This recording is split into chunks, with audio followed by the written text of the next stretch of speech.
Sa iba pang mga balita, oral arguments ng Korte Suprema kaugnay sa paghihimlay kay dating Pangulong Ferdinand Marcos sa libingan ng mga bayani nagsimula na ngayong araw.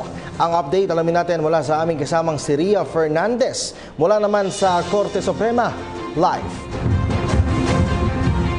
Kirby, iginiit ng mga petitioner sa harap ng mga maestrado ng Korte Suprema na labag sa batas ang paglilibing kay dating Pangulong Ferdinand Marcos sa libingan ng mga bayani. Ayon kay Congressman Edsel Lagman, salungat ang ideya sa Republic Act No. 289 o yung batas na bumubuo sa National Pantheon o yung tinatawag nga natin na himlayan para sa mga pangulo, bayani at maging sa mga makabayani.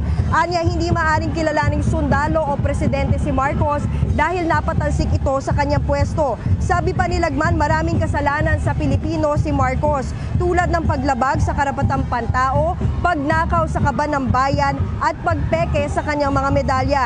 Sa unang bahagi ng interpelasyon, inalam ng mga maestrado kung ang libingan ba ang National Pantheon na tinutukoy ng batas dahil hindi malinaw sa RA 289 ito.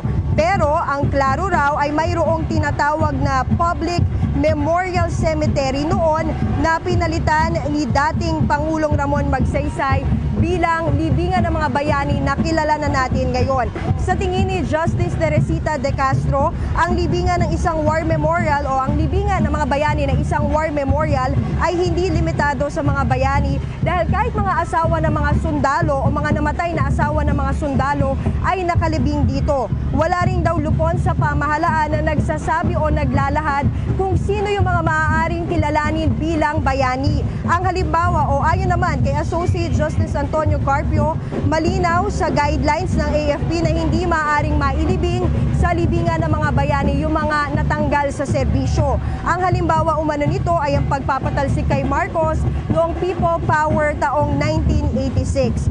Gayunman, aminado ang mga petitioner na maaring baguhin ito ng Pangulo bilang Commander-in-Chief. May kapangyarihan din ang Pangulo na sabihin kung sino ang dapat na ilibing sa libingan ng mga bayani. Kirby, sa mga oras na ito ay nakabreak ang sesyon hanggang 1:30 ng hapon at patuloy naman yung tapatan ng mga Marcos loyalists at mga biktima ng martial law sa labas ng SC. Yan ang ating update mula rito sa Korte Suprema. Ako si Ria Fernandez para sa PTV News. Maraming salamat sa iyo, Ria Fernandez.